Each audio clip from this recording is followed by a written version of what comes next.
সকালবেলায় কামলারা কাম করতে গেল এবং তো খেতে একটু আইয়াও গেলাম না। আরে বেলাও তো দুপুরে এখন তো বাড়িতে ফিরাই। আচ্ছা এখন আর খেতে যাওয়ার কোনো প্রয়োজন নাই। আচ্ছা দেখি কামলা কাম করতেছে কি আসতেছে কিনা। লাইন কইরাছিলাম বাইরে 88 বন্যায় 96 ঘূর্ণিঝড়ে ভাঙ্গা নিয়া যায়। মন্ডল সাহেব, ও মন্ডল সাহেব বাড়িতে আছেন? ও মন্ডল সাহেব বাইরেন না কে? বোঝা বান্না খেলা না না এত চিল্লানো লাগাইছো কে?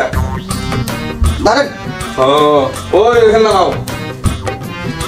তোর বাড়ির মাথাটা থাকা দাদা।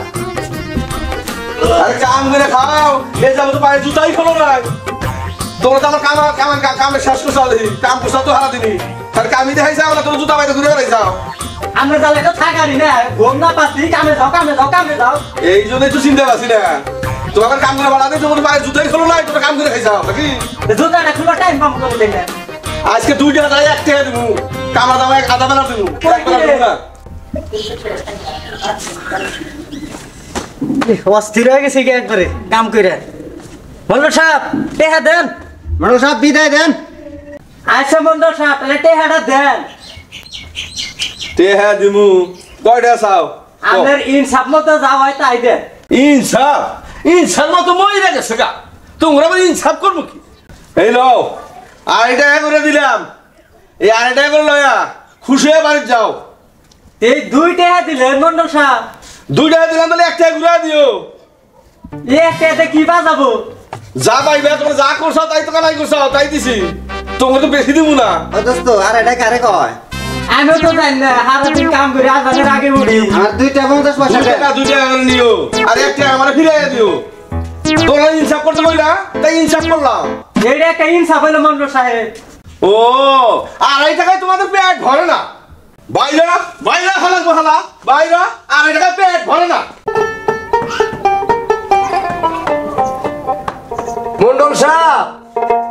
মন্ডল সাহেব পাইতেছেন নেই? মন্ডল সাহেব কেডা এখানে? আমি অন্ধ সলিমুদ্দিন। ও মন্ডল সাহেব। সলিমুদ্দিন, হ্যাঁ আমি সলিমুদ্দিন। আসো বসো। এই যে এখানে বসো। আমি তো অন্ধ মানুষ, কোনে বমুতা তো জায়গা পাইতেছি না। আরে তুমি কি মনে করে আসছো? এখানে বসো, বসে তারপর বলো।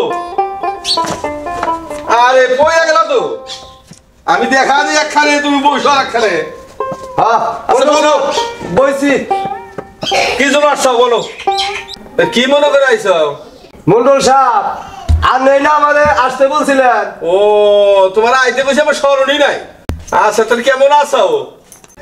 আর থাকা দিন রাত যার কাছে সমান, হে আবার কেমন থাকবো কোন তো ব্যাপারটা? এই চাঁদ মিয়া তোমার কাছে কিছু কয় নাই? পুরাপুরি কয় নাই, তুমি কও। এই কথাটা হইল তোমার আদরের দুলালি সেতারা। তারা আপনার কিছু কইছে মন্ডল সাহেব? না কিছু কয় না। এই দিনকাল যা খারাপ করছে তা ইয়া কই অমন নায়ক মাইয়া তোমার ঘরে হন্ডা মোটেই ঠিক হয় না। ঠিক আছে মন্ডল সাহেব, সাধুর মা বাচ্চা থাকলে ওই মেয়েটার কথা কিছু বলতো, ভাবতো। খোদা আমার ভাগ্যে রাখে নাই মন্ডল সাহেব, রাখে নাই। এই খোদা যা করে এই ভালোর জন্যই করে। হ খোদাই যা করে ভালোর জন্যই করে, তা না হলে এই সলিমুদ্দিন অন্ধ হবে কেন? পুলাটা ওই গাঙ্গে নাও চালায় খায়। তাহলে মন্ডল সাহেব আমার মায়াটা আমার মাথার বোঝা। আমার কথা যদি রাজি থাকো তাহলে তোমার মাথার বোঝাটা একেবারেই হালকা হইব। কিভাবে মন্ডল সাহেব? তুমি আমাকে ঠাট্টা করতেছো নাকি? কি যে কও, তুমি আমার পুরানো দিনের মেলের মানুষ, তোমার দুঃখের বোঝাটা হালকা করতে না পারি। কথাটা একটু খুললে কও। হলো মিয়া, আমি আবার ওই পেঁয়াজ গোসকে তো পছন্দ করি না। তোমার মাই আসে পারে, আমি বউ করে ঘরে আনতে চাই।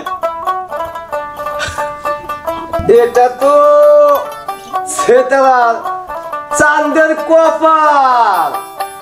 কথাটা রে আবার অন্য দিকে লয়ে গেলা।